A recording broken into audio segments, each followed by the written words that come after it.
Unit है geomorphology. उसका पहला चैप्टर है डेवलपमेंट ऑफ जियोमॉर्फोलॉजी। आइए हम इसके बारे में पढ़ते हैं। आइए हम जियोमॉर्फोलॉजी के इंट्रोडक्शन के बारे में पढ़ते हैं।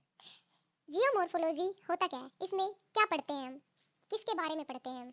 इसमें हम पढ़ते हैं लैंडफॉर्म्स के बारे में, उनके ओरिजिन के बारे में, उनकी डिस्क्रिप्शन के बारे में और उनके क्लासिफिकेशंस के बारे में। जियोमॉर्फोलॉजी मेनली एक ग्रीक वर्ड है जो 3 वर्ड से मिलकर बना हुआ है, जिसमें जियो का मतलब होता है अर्थ, मॉर्फे का मतलब होता है फॉर्म्स और लागोस का मतलब होता है study. Means study of various landforms या various structures of earth.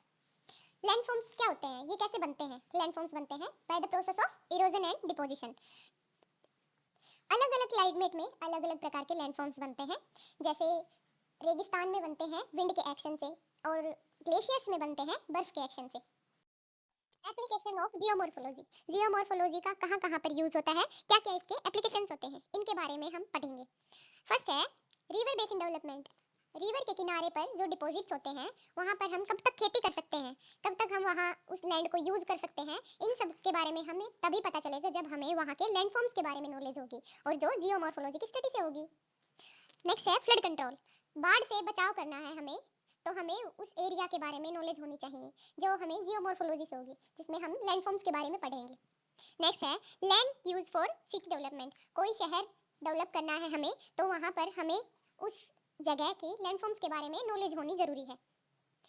Coastal zone management, कि समुद्र के किनारे कोई शहर बसा हुआ है, उसके बचाव के लिए, उसके कोई भी प्रॉब्लम आए तो हमें पता होना चाहिए ना उसके लैंडफॉर्म्स के बारे में, कि कहीं बाढ़ ना आ जाए या कहीं कोई प्रॉब्लम ना हो जाए, भूकंप ना आ जाए, तो उसके लैंडफॉर्म्स के बारे में हमें पता होना चाहिए। नेक्स्ट है predicting landslides, tides, wave flows, कि कहाँ पर भूसंकलन सबसे ज़्यादा होता है और टाइड्स कहाँ ज़्यादा बनती हैं, कहाँ पे ऊंची लहरें बनती हैं, ये हमें पता होना चाहिए। ये हमें लैंडफॉर्म्स की स्टडी से ही पता चलेगा।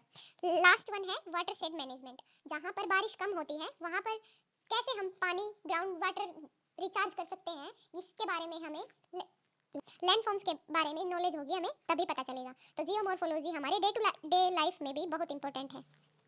इसमें हमने मेनली पढ़ा है जियोमॉर्फोलॉजी के बारे में। जियोमॉर्फोलॉजी होता है स्टडी ऑफ लैंडफॉर्म्स, और इसके अलावा हमने पढ़ा है एप्लीकेशन ऑफ जियोमॉर्फोलॉजी।